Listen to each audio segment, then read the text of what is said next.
الله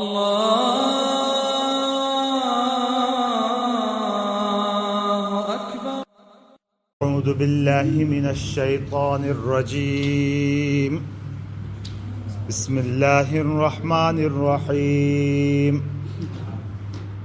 وإلى عاد أخاهم هودا قال يا قوم اعبدوا الله ما لكم من إله غيره إن أنتم إلا مفترون يا قوم لا أسألكم عليه أجرا إن أجري إلا على الله الذي فطرني أفلا تعقلون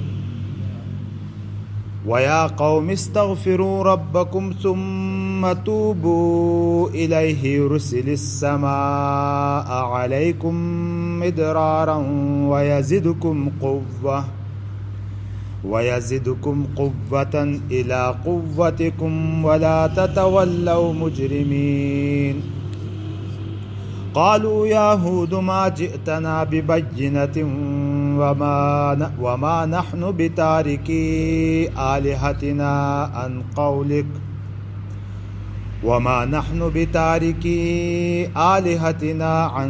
قولك وما نحن لك بمؤمنين إن نقول إلا اعتراك بعض آلهتنا بسوء قال إني أشهد الله واشهدوا أني بريء مما تشركون من دونه فكيدوني جميعا ثم لا تنظرون صدق الله العظيم. وإلى عاد أخاهم هودا اور عاد کی طرف یہ عطف ہے کس پر؟ جیسے نوح علیہ السلام کو بھیجا تھا اسی پر ہے کہ وَأَرْسَلْنَا إِلَىٰ عَادٍ کہ ہم نے بھیجا قوم عاد کی طرف ان کا بھائی ہود کو. قال اس نے کہا یا قومی اے میری قوم اعبدوا اللہ اللہ کی عبادت کرو ما لکم من الہ غیرہ اس کے علاوہ تمہارا کوئی معبود نہیں ہے. ان انتم الا مفترون تم تو صرف گھڑتے ہو. یہ تھوڑا سا یہ قوم عاد ارم کا لفظ بھی اس کے لیے استعمال ہوا ہے. ارم ذات العماد التي لم يخلق مثلها في البلاد اور عاد الاولی کا لفظ بھی اس کے لیے استعمال ہوا ہے. تو میں مختصراً یہ عرض کر دوں اس کا ذکر سورہ اعراف میں تفصیل سے ہو چکا ہے. پہلے اعراف میں آیا ہے. یہ مختصراً یہ ہے کہ حضرت نوح علیہ السلام کا ایک بیٹا ان کے بیٹے تھے حام سام یافس. یہ سام کی اولاد میں سے ارم آتا ہے ارم نام کا اور ارم کی اولاد میں بیٹے میں عاد ہے اور عاد کی اگلی نسل میں یہ قوم عاد اسی کے نام پر مشہور ہو گئی. جیسے ہمارے ہاں عشرت میں ایک آیا تھا ٹھوک اور مٹھوک کی اولاد کہہ کر شمار ہو گئی. دادا پردادا کے نام پہ قوم عاد مشہور ہو گئی. اس وجہ سے ان کو اس ارم کی طرف منسوب کر کے ارم بھی کہا جاتا ہے اور عاد کی طرف منسوب کر کے اس کو عاد بھی کہا جاتا ہے قوم عاد بھی کہا جاتا ہے. پھر قوم عاد ایک ایسی قوم تھی کہ انہی میں سے حضرت ہود علیہ السلام بھی تھا. ان کی نسل بھی عاد تک پہنچتی ہے اور عاد کی نسل حضرت نوح علیہ السلام تک پہنچتی ہے. حضرت نوح علیہ السلام کے بعد آباد ہونے والی بڑی قوم پھر عاد ہی تھی.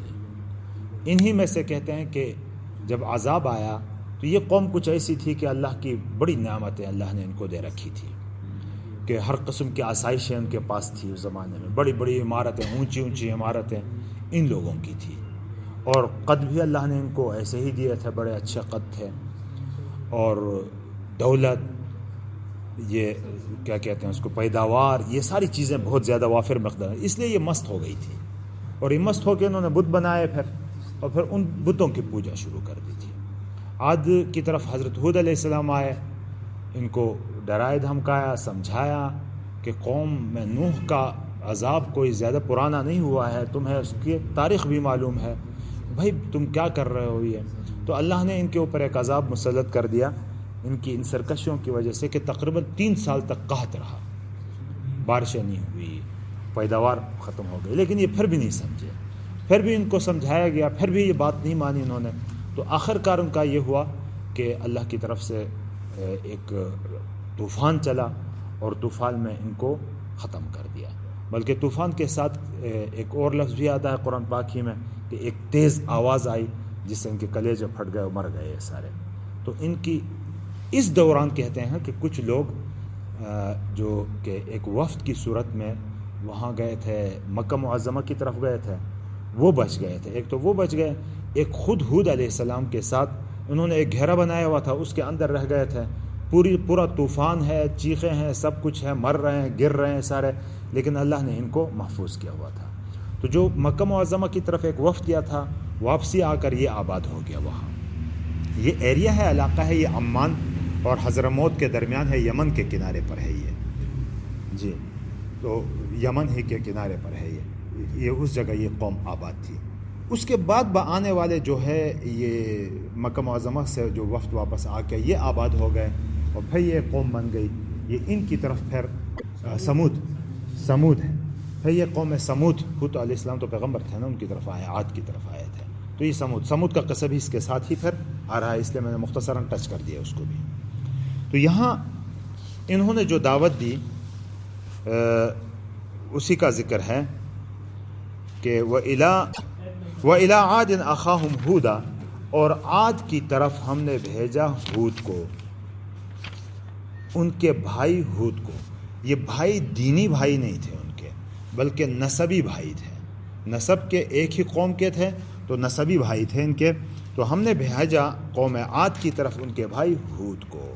قال، انہوں نے کہا، یا قوم اعبدوا اللہ، یہ تمام انبیاء کا مشترکہ کلمہ ہے، تمام انبیاء کی مشترکہ دعوت ہے کہ اے قوم، اے میری قوم، اعبدوا اللہ، امر کا صیغہ ہے، عبد یعبد سے، عبادتاً سے، اعبدو، تم عبادت کرو، حمزہ وصل ہے، گر جائے گا آگے پیچھے ملانے سے، یا قوم اعبدو، کہ اے میری قوم تم عبادت کرو، اللہ، لفظ اللہ اس کا مفعول ہے، اعبدو انتم فاعل، اللہ اس کا مفعول، لفظ اللہ جو ہے مفعول ہو گیا، اللہ کی عبادت کرو، ما لکم من الہ غیرہ، اللہ کے علاوہ تمہارا کوئی معبود نہیں ہے، ان انتم الا مفترون، افطرا یفتری سے ہے گھڑنا، اپنی طرف سے بنانا، تراشنا، تم نے اپنی طرف سے گھڑ رکھے ہیں،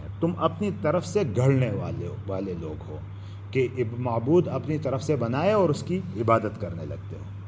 یا قوم، اے میری قوم، لا اسألکم علیہ اجرا، اس پر میں تم سے اجرت طلب نہیں کرتا۔ یہ بھی انبیاء علیہ السلام بلکہ دین کی طرف دعوت دینے والے داعیوں کی ایک صفت ہے یہ کہ وہ کسی جاہ، مال، منصب کا طلبگار نہیں ہوتے، وہ کسی لالچ کی غرض سے اس وجہ سے دعوت نہیں دیتے کہ لوگ مجھے امیر صاحب کہیں گے، اس وجہ سے دعوت نہیں دیتے کہ لوگ میری عزت کریں گے، یا جاہ، مال، منصب وغیرہ ان چیزوں کی لالچ ان کو نہیں ہوتی، وہ ایک اللہ کے لیے ان کو اللہ کی طرف بلاتے ہیں۔ تو یہ انبیاء علیہ السلام کے تذکروں میں عموماً یہی لفظ آتا ہے، لا اسألکم علیہ مالا، لا اسألکم علیہ اجرا، یہ الفاظ آتے ہیں کہ میں اس پر تم سے اجرت طلب نہیں کرتا۔ ان اجریہ الا علی اللہ، ان اور الا یہ تاکید کے لیے دونوں لفظ استعمال، لفظی ترجمہ ہوگا ان اجریہ، نہیں ہے میری اجرت، الا مگر علی اللہ، اللہ پر۔ محاورتی ترجمہ کیسے ہوگا؟ میرا اجر تو اللہ ہی کے پاس ہے، میرا اجر تو اللہ ہی کے پاس ہے۔ اچھا، کون سا اللہ؟ الذی فطرنی، وہ اللہ جس نے مجھے، فطر یفترو کے معنی پیدا کرنا، خلقنی جس نے مجھے پیدا کیا ہے، افلا تعقلون کیا تم سمجھتے نہیں ہو؟ یعنی کہ میں جس چیز کی طرف مارے پھر رہا ہوں، تو میں دعوت دے رہا ہوں، تو اس میں اگر میرا کوئی ذاتی مفاد آپ کی طرف ہوتا تب تو آپ کہہ سکتے تھے کہ آپ ہمیں مفاد کے لیے کر رہے ہیں یہ سب کچھ۔ میں جب کہ کوئی مفاد آپ سے مانگ نہیں رہا تو سمجھو نا کہ یہ کوئی بات ہے جس کی طرف میں تمہیں بلا رہا ہوں، عقل نہیں رکھتے اس بات کے۔ وَيَا قَوْمِ، اور اے میری قوم، استغفروا ربکم، اپنے رب سے معافی مانگو۔ استغفر یستغفر استغفاراً باب استفعال سے کیا معنی بتایا تھا؟ معافی مانگنا، یعنی پچھلے کام پر شرمندہ ہو کر اس سے معافی مانگنے کو استغفار کہتے ہیں، اور آئندہ نہ کرنے کے عزم کو توبہ کہتے ہیں، یعنی آئندہ میں سیدھا رہوں گا، اس کو توبہ کہتے ہیں، لیکن یہ ایک دوسرے کے معنی میں استعمال ہوتے ہیں، توبہ استغفار۔ اے میری قوم، استغفروا ربکم، اپنے پروردگار سے معافی مانگو۔ یہ لفظ یہاں الہکم بھی ہو سکتا تھا، اپنے اللہ سے، خالقکم بھی ہو سکتا ہے، ربکم کا لفظ استعمال کرتا ہے، جو تمہاری پرورش ابتدا سے انتہا تک تمہاری ساری ضرورتوں کو پوری کرنے والا وہ ہے، اور تم اس کی نافرمانی کر کے کسی اور کی عبادت کرتے ہو۔ بھائی توجہ دلائی جا رہی ہے کہ جو رب ہے وہی تمہارا معبود ہے۔ تو استغفروا ربکم، اپنے رب سے استغفار کرو، ثم توبوا الیہ، پھر اسی کی طرف رجوع کرو، پھر اسی کی طرف رجوع کرو۔ اب اس کا فائدہ، استغفار کے بہت سارے فائدے قرآن پاک میں آئے ہیں، سورہ نوح میں بھی آیا ہے، یرسل السماء علیکم مدرارا، بہت سارے 7-8 فائدے وہاں گنوائے ہیں، اور یہاں بھی ایک فائدہ بتا دیا، چند فوائد یہاں بھی ذکر کیے گئے کہ یرسل السماء علیکم مدرارا، کہ تمہارے اوپر موسلادھار بارش برسائیں گے۔ ارسل یرسل ارسال کے معنی بھیجنا، السماء آسمان کو کہتے ہیں، علیکم تمہاری طرف، تمہارے اوپر، مدرارن، درع یدرع کے معنی ہوتے ہیں تھنوں سے دودھ نکالنے کے ہیں، مدرار کے لفظ مفعال کے وزن پر یہ مبالغہ کے معنی میں ہوتا ہے، خوب برسانا، خوب اتارنا۔ تو یہاں لفظی ترجمہ تو خوب آسمان تمہارے اوپر اتارے گا، لیکن محاورتاً کیا ہوگا کہ جو آسمان سے موسلادھار بارش تمہارے اوپر برسائے گا۔ اب ان کو یہ فائدہ اس لیے گنوایا گیا کہ یہاں قحط سالی تھی، 3 سال سے بارشیں نہیں ہو رہی تھی۔ یرسل السماء علیکم مدرارا، آسمان سے تمہارے اوپر خوب پانی برسائے گا، خوب بارش برسائے گا۔ وَيَزِدْكُمْ،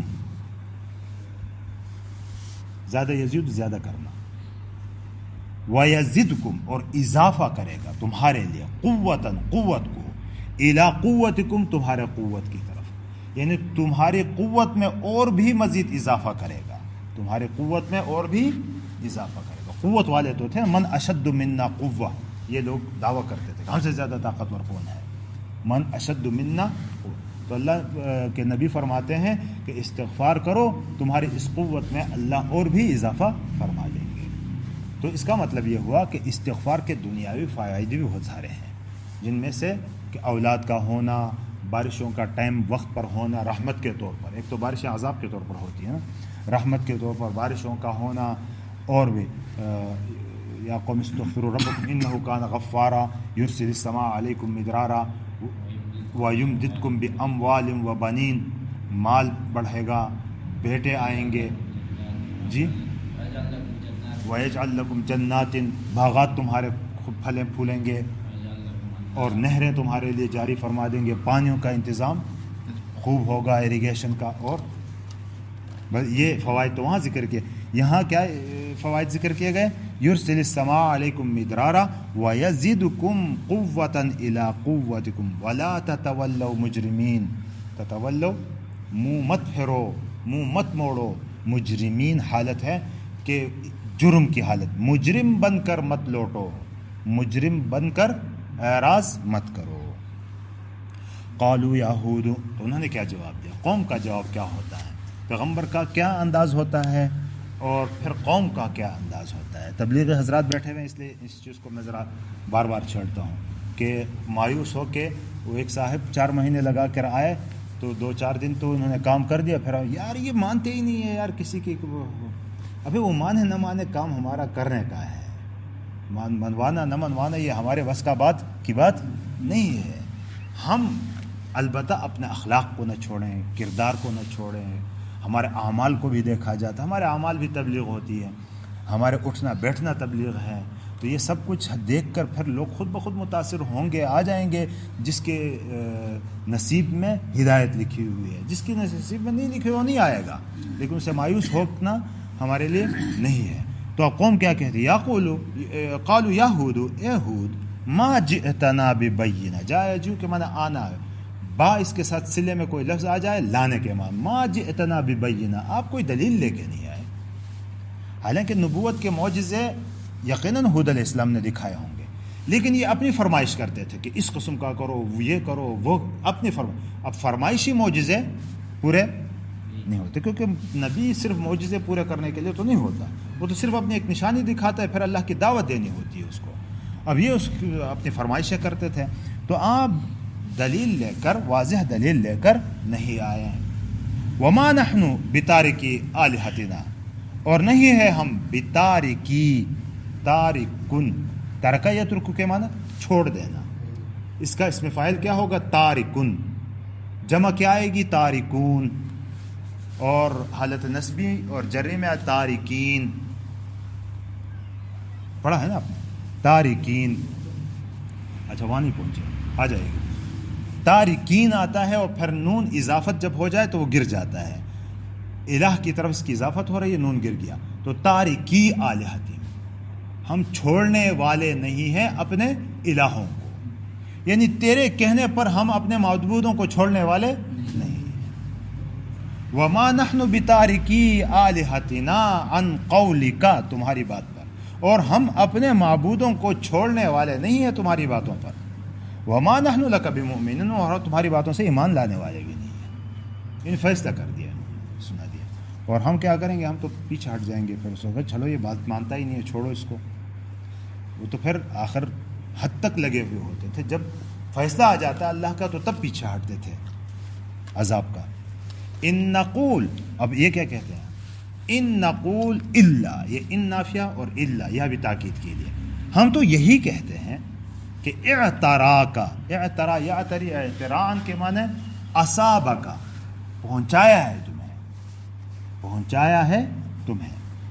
بعض آلہتنا، ہمارے بعضی ان معبودوں نے، بسوء، کوئی بری چیز، یعنی تم ہمارے الہ کو کچھ کہتے ہو تو انہوں نے کچھ کر دیا ہے تو تم، ہم کہتے ہیں نا آزار لگے چیزیں.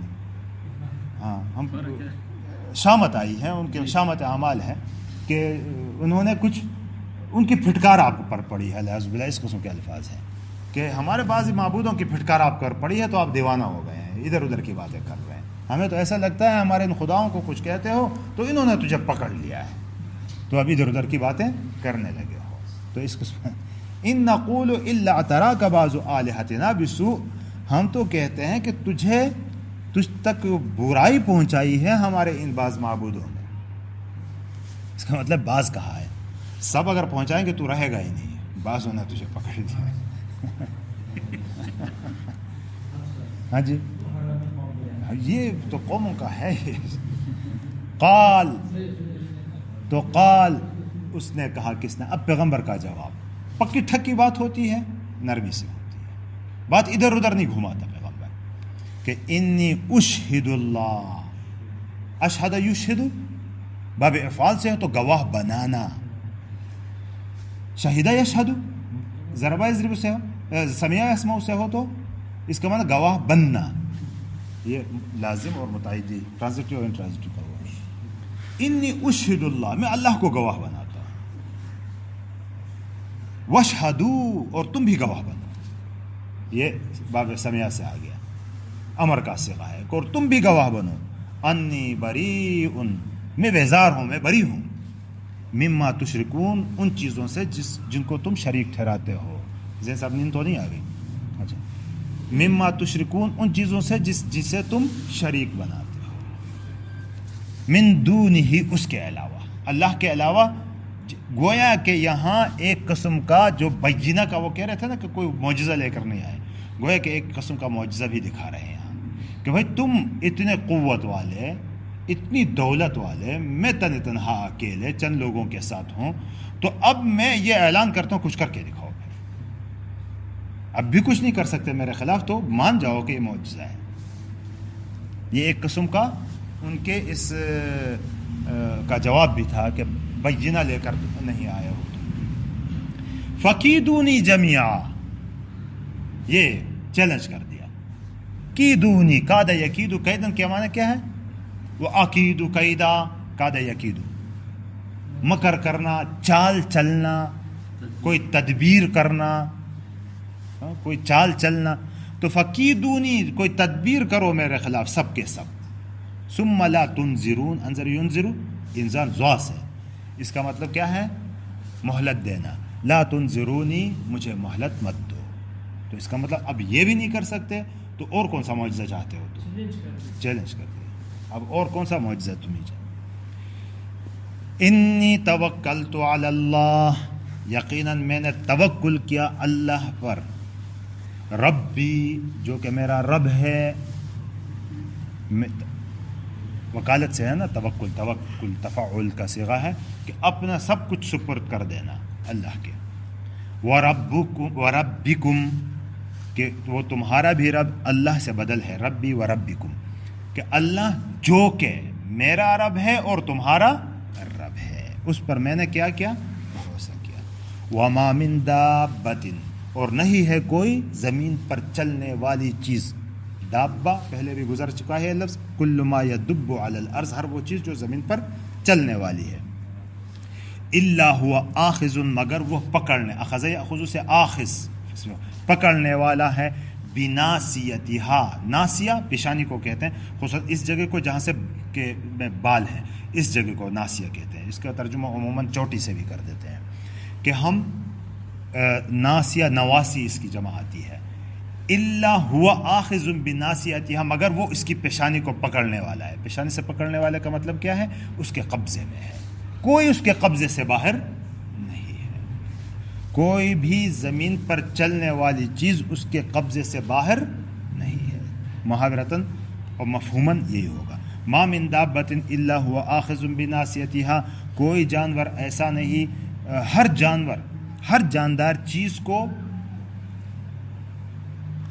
جو ہر جاندار چیز اسی کے قبضے میں ہے، اسی کے قبضے میں۔ ان ربی علی صراط مستقیم، بے شک میرا رب سیدھے راستے پر ہے، یعنی سیدھے راستے پر چلو گے تو رب تک پہنچو گے۔ ان ربی علی صراط مستقیم، بے شک میرا رب سیدھے راستے میں ہے، سیدھے راستے پر ہے۔